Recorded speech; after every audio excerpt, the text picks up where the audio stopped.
Welcome everyone to another podcast, but this is what I personally consider the fun series, which is Maxwell in the Multiverse, where we explore the other side of some of the more eminent personalities in our arbitration industry. And today we have with us Sarah Grimmer. Now Sarah, she's currently at 20SX as a full-time arbitrator, but before that, some of you will know her because she was formerly the Secretary General of the Hong Kong International Arbitration Centre. She's been in The Hague at the PCA. She's been in ICC in Paris. So I don't think I need to introduce Sarah more. But we're not here to talk about her professional credentials. We're here to explore an interesting aspect of her persona, her interest in improv. Which I have to say, we have to distinguish from stand-up comedy, which I myself kind of got it confused at the beginning. So Sarah, tell us, what is improv? Yeah, so improv is a form of performance where the actors are going on stage and they are making up the scene as they perform.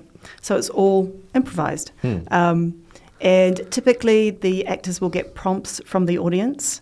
And with a single prompt, then the team will play out scenes that are either, say, 30 seconds long or 3 minutes long or an hour long.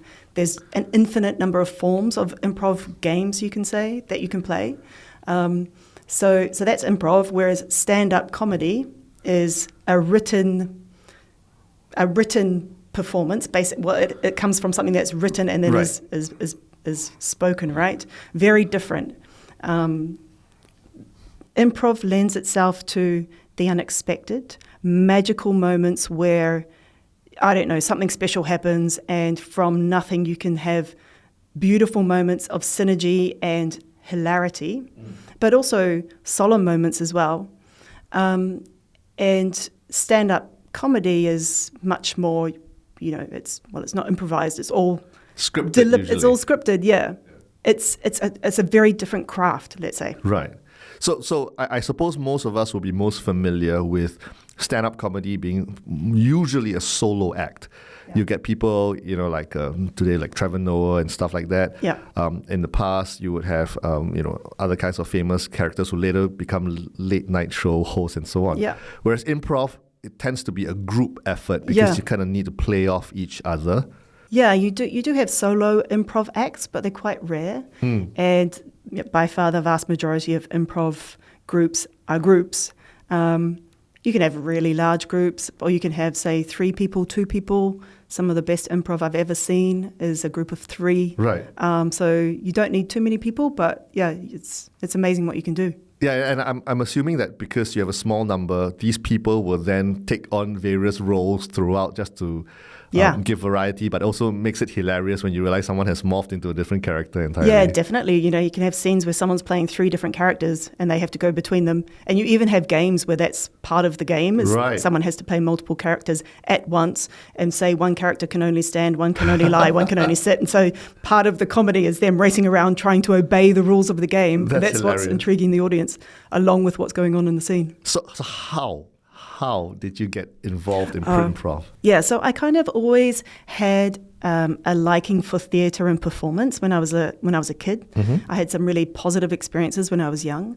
Then I moved to France, and so I was always, it would always catch my eye if I saw something, a performance that I would be interested in. And I came across an improv group, so I just went along. It was like a Sunday afternoon. It was in the American church in Paris. I went by myself. And I saw this group called the Improfessionals. They're the only English-speaking improv act in Paris. Mm-hmm. And I have to say, I was absolutely blown away, like literally mesmerized. Like, what is this? This is amazing. These people are geniuses, and I love every single one of them. And what are they doing? And I have to do that. At this stage, I'm like, I could never do that on stage myself, but I have to. This is amazing. Right. You can't help it, right? When something gets you, right? Yeah. You just, So they put on classes. So I go along and I go to their classes, and I then become their most regular student, right? I'm always there. It's like, oh, okay, sign up for the new class. Oh, look, Sarah signed up. What a surprise. But yeah, I would go and I went and I did their classes for I think something like a year and a half, 2 years, just constantly, like 2-hour classes. And how frequent are the classes? Every week. Every week? Yeah. And they would have amazing people come and guest teach. So you've gone for over 100 maybe perhaps classes with them. Yeah, but that's only the beginning. I mean, I did this for years, like 10 years, and I was going to classes. And when I was in groups, we would rehearse every single week. And you might ask, well, how can you rehearse improv? It's all made up.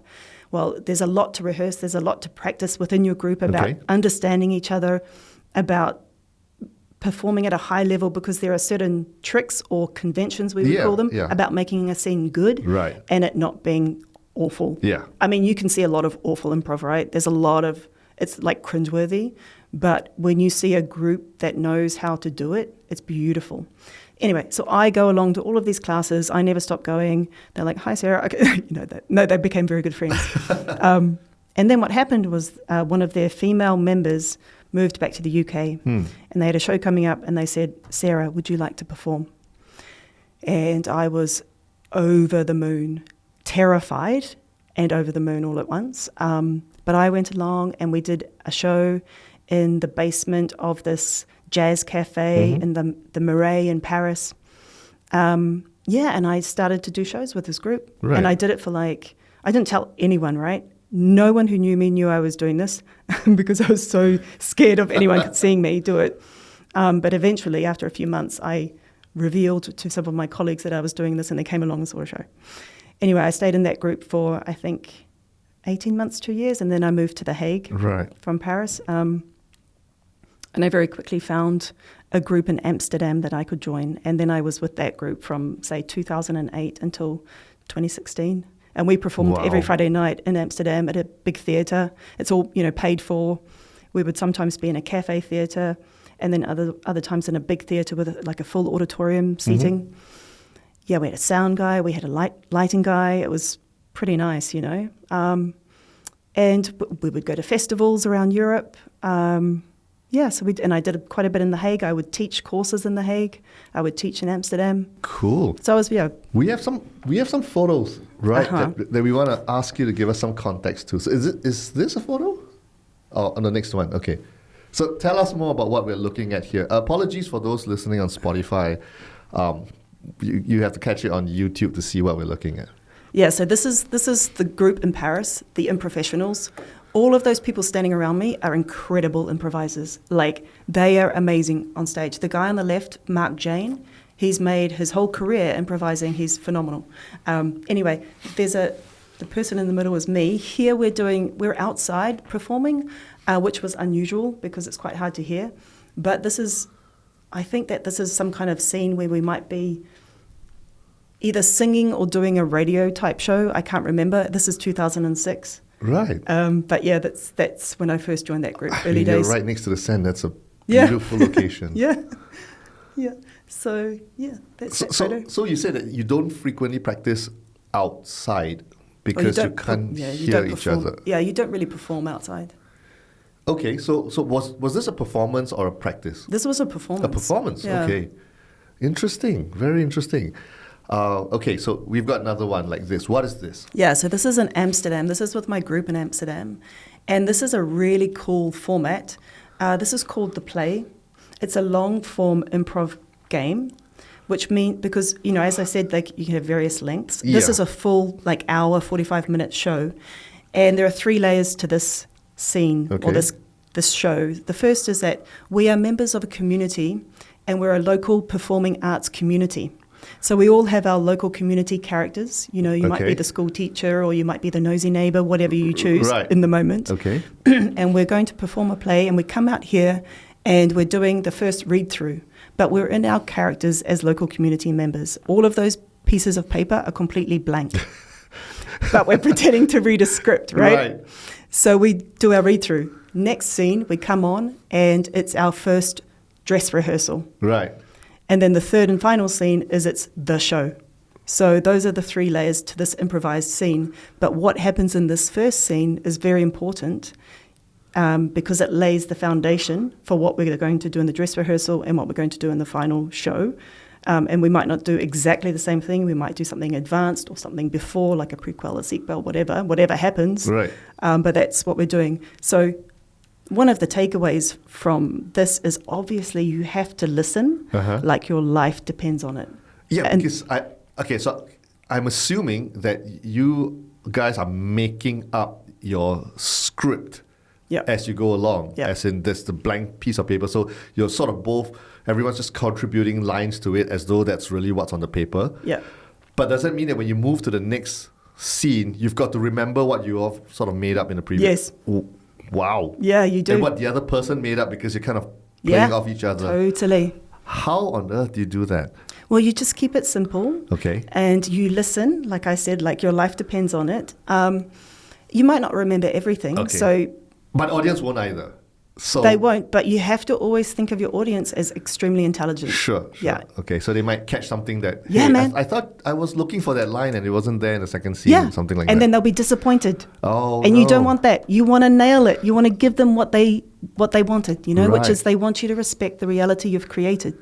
And so you really have to listen, but at the same time, it's almost like you could fail, right, at any time. Yeah, well, so you have to be okay with that. Yeah, and that's also part of the entertainment. But there's a way to fail which is delightful to watch, and another that is not. Right. I don't know. No, yeah, I know what you mean. It's kind of like when sort of the actors sort of mess up. And it becomes quite awkward and tense, and then you can see they get nervous and they say, "Let's try this again," and everyone's like, "You just kind of ruined it for us. You just sort of snapped us out of the moment." That's a way of failing terribly. Whereas if they've messed up, you can see them like giggling and rolling their eyes, but they just roll with it. Yeah. And they completely go in a weird direction. It's charming. And everyone laughs because they know that, oh my goodness, that's an amazing way to save the scene. Yeah. And it becomes even more fun. So right. So like in this kind of situation, say you had a big monologue in the dress rehearsal and there's no way you could remember it, you might end up doing in the first read through you did a big monologue, can't remember it in the dress rehearsal, so you might be like, oh my gosh, I spilt water on my script and I can't remember it, so and then the audience is like, okay, because you respected the reality. So right? I was involved in a play in school years ago, and I remember one of the scenes required someone to pull out a phone and answer it.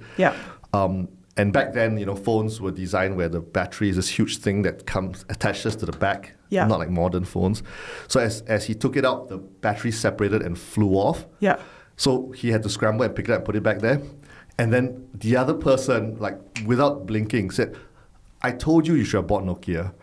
And it's nice. like, it saved the scene completely, so nice. because everyone knew it was a mistake because you couldn't have planned something like that. But the way it flowed back into the story, it was beautiful. It wasn't just kind of awkward, oh no, what do we do now, kind of. Yeah.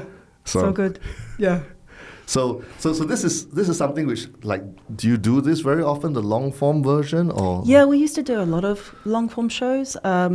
Like we would have a double act. So the first part of the show would always be short form, and then we would move into the second half, which would be a long form type show. So it was kind of like a 2-hour show. Okay. Yeah. Start off with the kind of fun, not gaggy, but a bit more, punchy stuff. Right. Okay. And then move into that kind of stuff. So tell us more about this. Oh, that's just me walking down the street. So this is another really cool long-form show that we used to do called Super Scene. Mm-hmm. And what you have is a character as a director, and there would be about 5 directors. So that's something you do plan. We would plan our character and what kind of film we wanted to direct. But everything else is improvised. And so this is me. I'm a director, and my character there is Kiwi Ana. So a really kind of typical hardcore Kiwi. And so, yeah. So you're not in real life a hardcore Kiwi, whatever that means. I'm such a hardcore Kiwi, John Yin. I'm definitely a hardcore Kiwi. I mean, what is a hardcore Kiwi? Can we just explain for our listeners? I mean, like, I guess like kind of like a Kiwi a New Zealander who's never left New Zealand. Okay. Who has a very strong Kiwi accent. How on earth are you a hardcore Kiwi? Well, I guess in my heart and soul, right? I am. You're a hardcore But I've lived all over the world. Yeah, I'm a wannabe Kiwi. Wannabe, yeah. Yeah, but and like, yeah, just someone who's only ever lived in New Zealand, maybe in a small rural part of the country, and Right. you know, Okay. the whole world is New Zealand. Country folk, as some people Yeah, would a little- describe yeah, country folk. yeah, Right. yeah, So kind of. this Kiwi Anna, Yeah, tell us more about this whole thing. yeah. So she directed. She's quite a successful director in New Zealand, like really famous. Okay. And so she directed. She directed this film, and actually, what happened in her film was this guy, see in the left-hand corner. He's a British guy, Ben. He pretended to be an Australian with a very strong Australian accent, which had some flaws because it was coming from a Brit. And he stole the Kiwi wife of a Kiwi man, and that was kind of the crux of that film. But yeah, it was good. You know, you do so many scenes over your time when you improvise, but this is one of the ones I will always remember. So I understand from our previous conversation that in this, you take turns to be the director. Yeah. How do you direct an improv scene? Yeah. How does it work? Yeah, so you have your full director character, right? And so I would say, okay, you know, maybe I'll get something from the audience, like where is the scene set? Da-da-da. It's at a house in the countryside, okay. And then I'll say, and the woman is in the kitchen cooking. Boom. Okay, so I need a woman. Okay, come, woman, and then just start. Da-da-da. Okay. And then someone may join of their own initiative and join the scene and start moving things along between them. And then I may jump in and say, cut, change that, you, no, I don't want you, I want you, come in, or yes, go with that, or, you know, you just, it's all, again, all improvised either as the director or as the characters that are already working. And so if that's working nicely, you leave it. But you can also, part of the comedy is you as your character, right? So, you know, one of the great scenes in this show as well was Ben. He was this French director. Not one single part of the scene ever played, because the whole time he was just being a massive diva. Yelling And at we everyone. we were on strike, and there was just trouble, and he was like, you know, and so, but it was brilliant. You know, but never once did any of his scene happen. That's hilarious. Yeah. Okay, so that means you are playing the role of a director, Yeah. trying to direct something. Yeah. So the audience is sort of brought into like a behind the scenes of a movie being made. Yeah. And you sort of either let the filming of it take place, or in Ben's case, you show what a terrible director looks like behind the scenes, Yeah. and everyone's like, oh, we couldn't even get a single minute of film put down, you know, because of this. Yeah. So that sounds really fun. Yeah. And again, how frequent do you do this kind of supercut stuff? Oh yeah. So we would do maybe once a month. Okay. Yeah. It was really popular. Yeah, I know. I can imagine. Yeah. But it's always a director and a movie. That's the setting, is it? Yeah. Okay. And the audience gets to vote. So the audience sees 5 scenes, and then after that they get to eliminate 2. Then you see the second scene from from 3 directors' So films. it's a mini competition, Totally. like Yeah. you know, like America's Got Talent. Where It's like an Oscar award. Yeah. Right. You win the Oscar Okay. as a director if you last. And it may be that you know what the audience likes to watch generally are the scenes, right? So it might be that so you as a director, you might get eliminated, but you're turning up in the scenes for other directors. So it's all, you know, mixed. It's fun. It's just so audience kind of votes until there's one winner. Exactly. That's interesting. Yeah. So it takes like audience participation in improv to even different level, where now you're not just suggesting elements of what you're going to play out, but I now have a stake in who wins. Totally. Yeah. Wow, I can imagine why the audience is so, you know, so passionate about going for this, because they feel like this is their show. Yeah. Yeah. They have a part in what happens. Yeah. And we would always, you know, when we're introducing this show, we would say this, you know, this is a unique show designed just for you. It will never be seen again, which is true, right? It's true. About improv is like that, right? And we have another photo. Tell us about this. Yeah, so this is another director, another super scene show, where now my director is, her name was and my name is and so French. she was very spiritual and very gothic and, floating around in the air. And I can't remember any of the scene that she directed, but that was, quite a contrast to Kiwiana. Ugh. So was this what you were wearing for the entire night, only for this particular director part of the performance? Yeah, when I was the director, I had the black hood up and things like that. But then when I was acting, I can't remember what I did because I think I just had normal clothes on. Okay. Yeah, I just went back to the So wings. there is some ability to sort of affect the scene with your dressing and so on. Yeah. But do you use props? Or it's all imaginary props? Usually it's imaginary. Okay. I mean, there are some games where you have props, but for the most part, imaginary. You might have some boxes or a table and chairs. Right, Those right. are always helpful. But it can be like furniture and stuff. They can do multi-purpose kind of things, right? Yeah, but you always tend to mime in improv because say in the scene you're asked to take off your shoe, you wouldn't take off your shoe. You'd just pretend to take off your shoe. Yeah. Right. Yeah. So the burning question is, Yeah. why aren't you doing this? Now. It seems to be like an amazing thing. You enjoy It is amazing. so much. Yeah. And like, I'm not sure that the law compares to this in any way other than the paycheck. So is that the reason? Like the realities of life mean that you have to prioritize your responsibilities. But if not for that, we may be seeing a different career path for you. Is that possible? Yeah, I mean, I would say that I will always...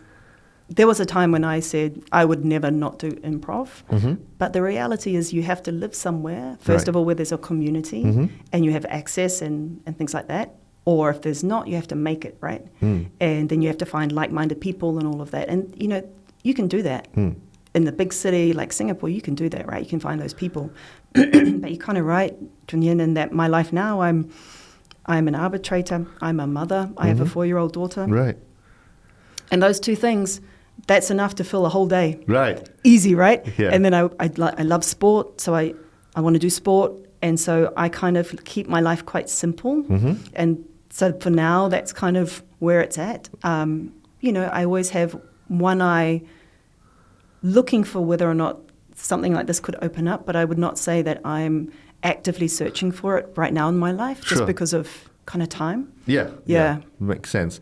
But again, to rephrase this question, was there a point in your past where you genuinely considered that this might actually be a career path?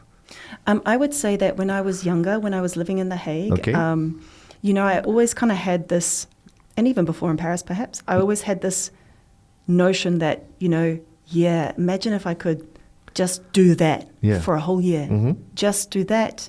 And I'm open to other kinds of performance, like, acting and things like that. That's, I'm always open to that. But if I could do that for 1 year, that would be amazing. Okay. Yeah, for sure.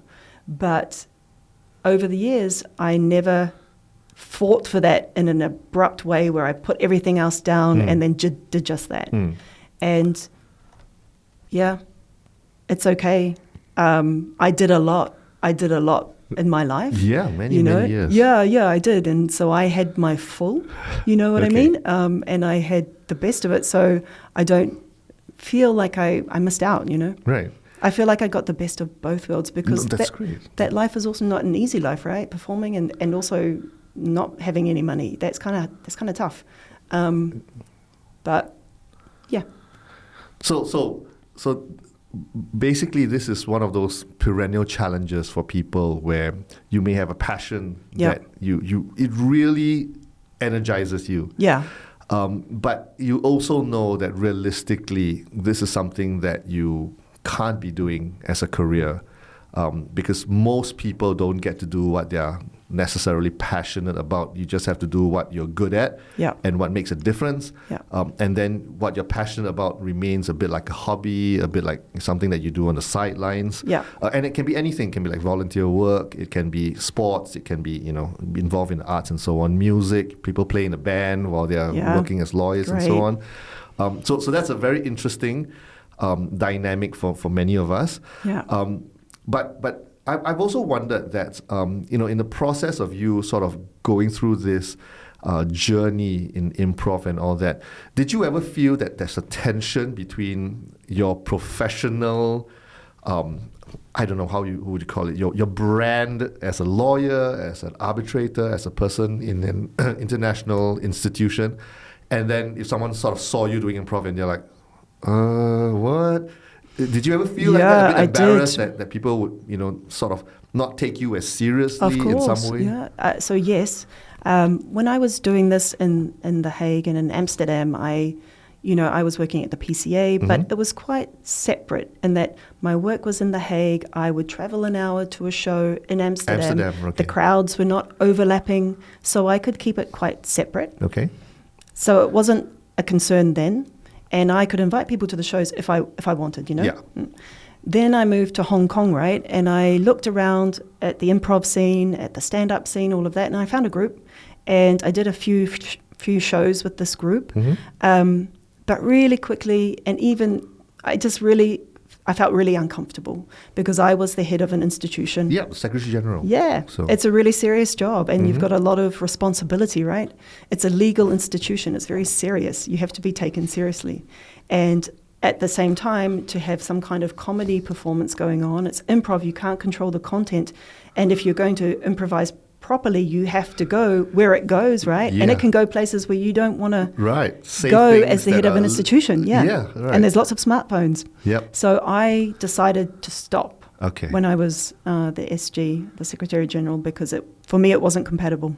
Yeah, so that's one of the problems with the world we live in today, in a way that this two-edged sword of phone cameras, Yeah. where in the past you worry about the paparazzi and the news. Yeah. Now it's like anyone with a phone could catch you in any scenario, completely take it out of context. Yeah. And you could eventually deal with whatever fallout comes out of something that's posted online.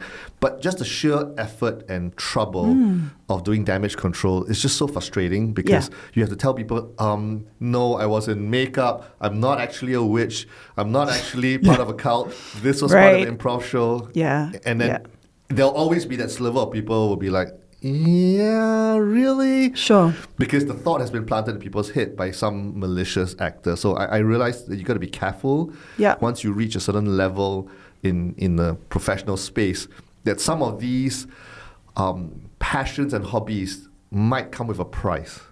I think so. Yeah, I think that there's always sacrifice in your life, right? You've only got 24 hours in the day and in that role, it was a very public role. So it just was not comfortable for me to do both, and so I stopped. So that was that moment in my life, and that's fine. And I found other ways that were more perhaps discreet to scratch that itch, for want of a better phrase. But I did put down improv for the whole time I was at HKIC, and I still, as we've discussed, I haven't started again. I don't have a group. Well, we'll try and see what we can do to fix that. Are you offering?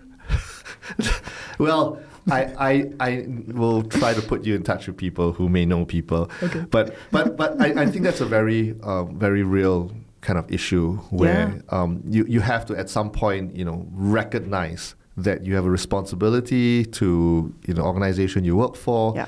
And I suppose improv is one of the most tricky types of art forms.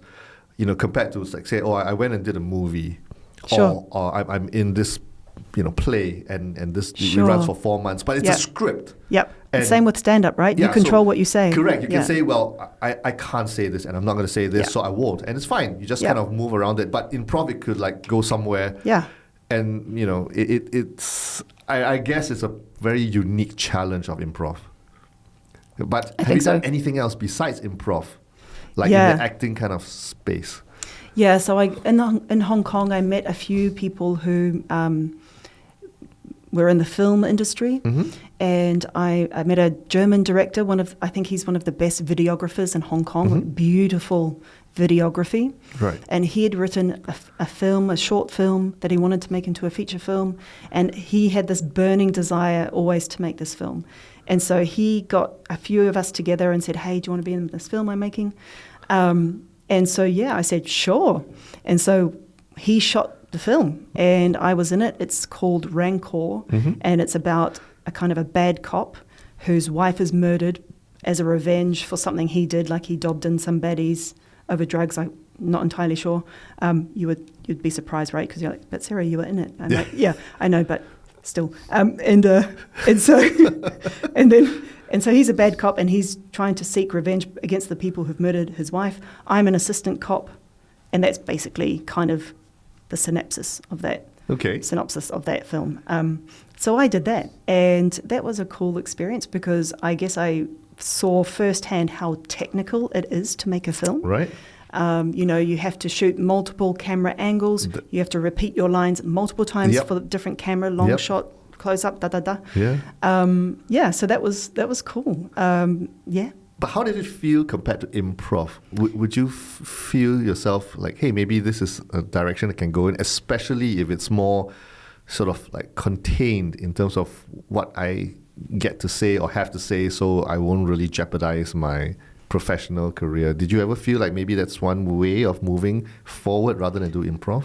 Yeah, so for me, this was something that I didn't feel compromised about in my role. It was totally fine. It was, we were just making the film. He was going to then put it into film festivals. So it's not, it did occur to me, okay, that could very easily win an Oscar. So then I would be, famous. But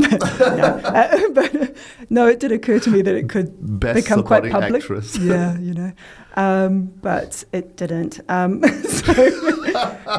on that score. Yeah, but it was it's something that I was open to doing, and it felt fine. Right. Yeah.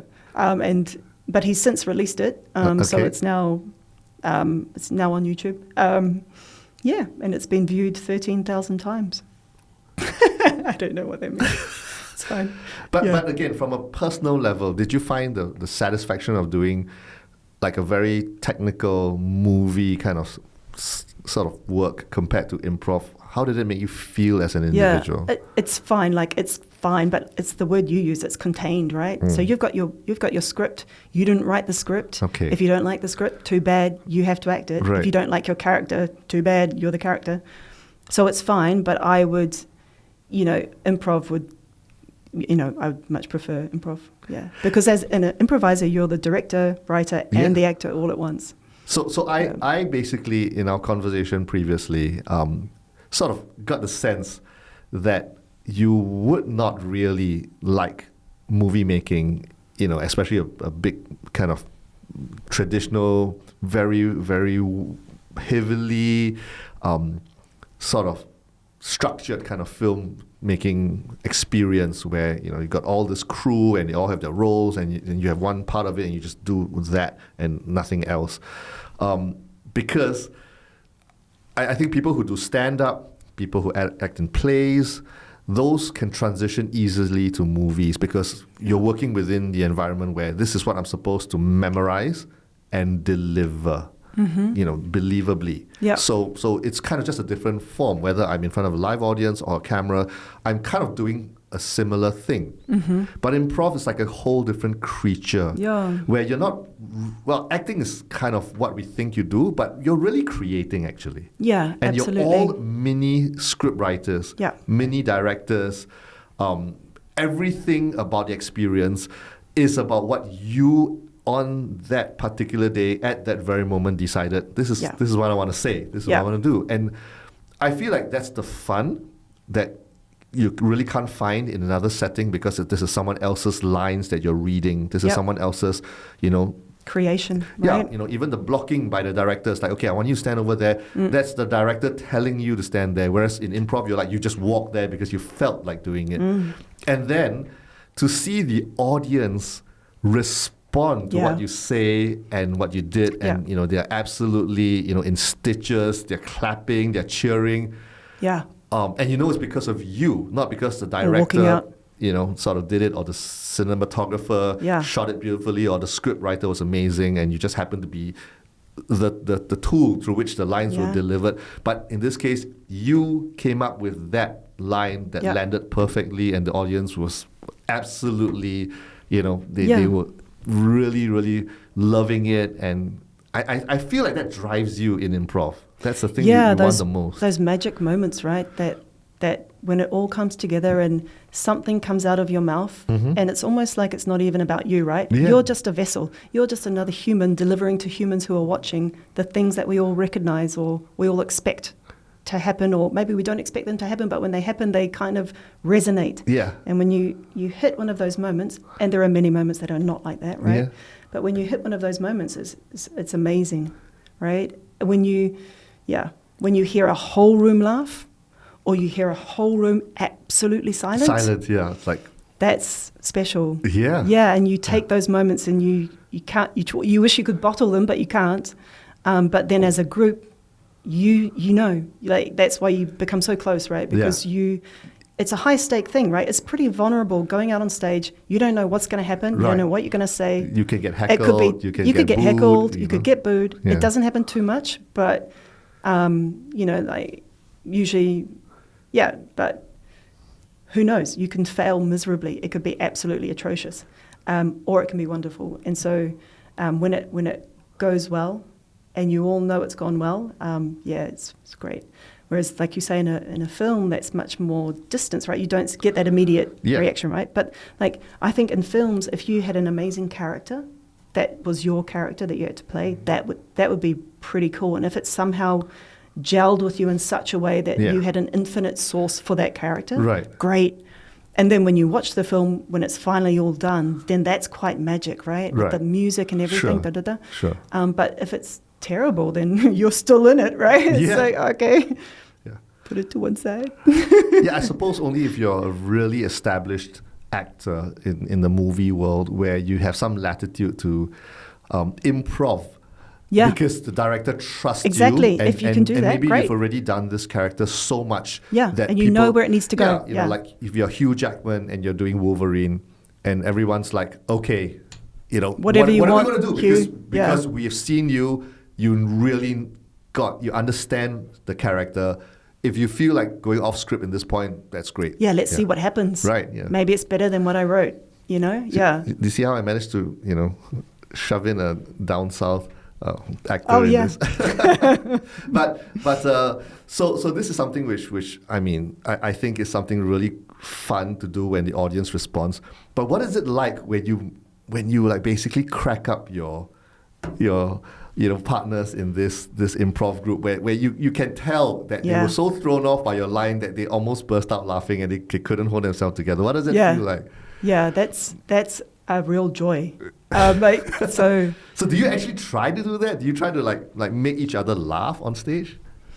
Yeah, like in my later years in this group, I went through a period where I became less passionate about it, right? I wanted to move back from it. Something was not right. Like we were performing, but I felt like our performances were mediocre and it just wasn't. We weren't delivering what we should have been delivering, right? Okay. So I took a bit of time away. I went on a big business trip, came back.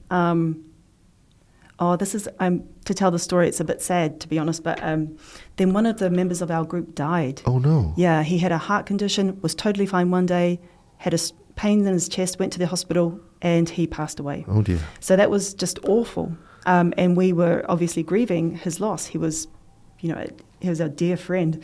We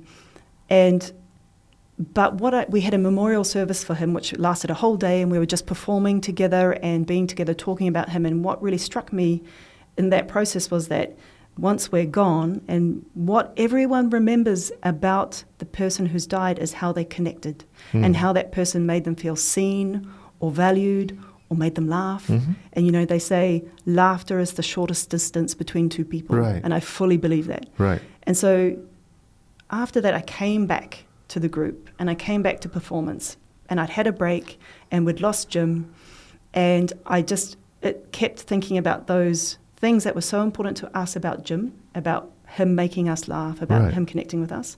And so for me, from then on, it was like a new chapter, and it was like, all I want to do on stage is to make my partner laugh.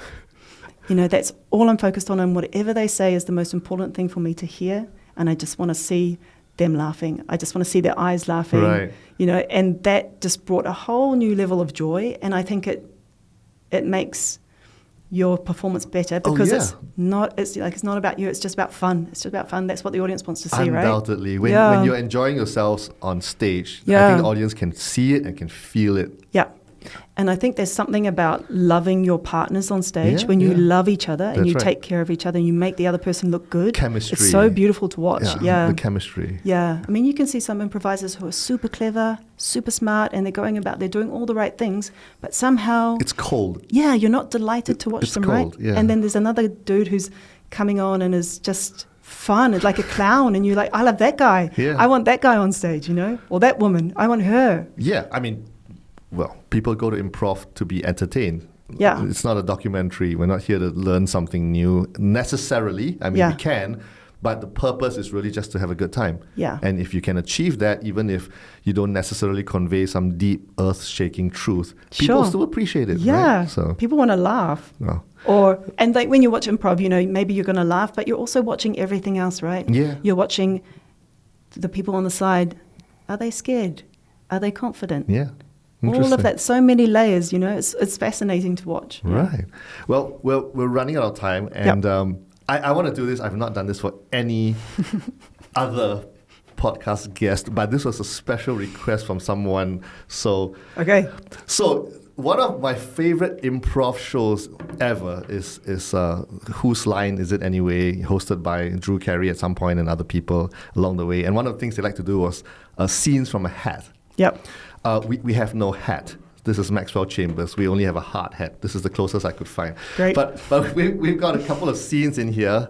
We want to give it a try. Yeah. Okay. And as you said at the start, it could turn out terrible and cringy, mostly because I'm not an improv person. but we're just going to give it a shot just to see how it looks.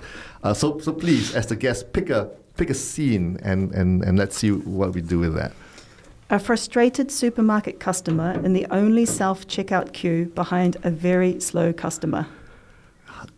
Which one do you want to be? Can I be the slow customer? Sure. Okay. Sure. So I'm behind you and I'm like waiting to go, and it's the only machine there.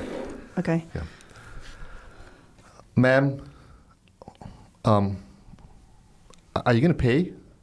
Oh, yes, I'm going to pay. I just need to get my card. One moment. I just need to get my card. It's Oh, where's my... Oh, my bag. My bag, I left it in the meat aisle. Just stay there. Hold my place. I'll just put my basket here. Can I just pay first? No, because I've already started. I've already started the order. Well, you can cancel it and start it again, right? Oh, okay. Okay. Do you have a card? Can I borrow your card? Yes, but how are you going to pay me back? I come here all the time. I could meet you here tomorrow. No, you don't. I come here all the time. I've never seen you. Where are you from? I'm from Nicaragua. Okay. We are kind of far, considering that we are like in North Korea right now. So how on earth did you get here, and why are you not with your card? Shouldn't you have checked everything before you come to the counter? I was looking at the mincemeat, and I think I was poking it to see if it was finely diced with my card, and I think I slipped it under. So it's just in the meat aisle. This is North Korea. Jong-un. Don't check the meat. Okay. And scene. Nice. See, that was great. Don't check the meat.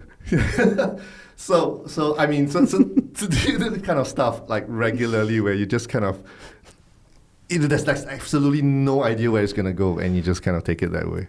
Yeah, like I do that with my daughter every single day. Wow. Because she wants to role play for hours. Right. So but. So we really do have to end, because this could be an infinitely long podcast. But I always want to end with a slightly more personal question for every of our guests. So for you, if you could pick one place, one city, one venue in the world to perform an improv show, is there one which you've always thought that it would be nice if I could do an improv there? Yeah, Chicago. Right. Why? It's the home of improv. Second city, like some of the best improvisers in the world have gone through Chicago. Yeah. So while you were performing in Europe, there's always this idea that if I had a chance to someday, I'd love to do something in Chicago. Yeah, I would have loved to have visited, just like been there for a month and just done improv courses and performances and met people. And yeah, that would have been amazing. Yeah. Well, if you ever have a chance to go to the US for work, you might want to make a stop and just check out the scene. Yeah, could do. But this has been amazing, Sarah. Amazing, a lot of fun, and wish we had more time, but we do have to end for the sake of our listeners. So just want to thank you again, and we wish you all the best in finding your tribe in this part of the world. Thank you. Thank you.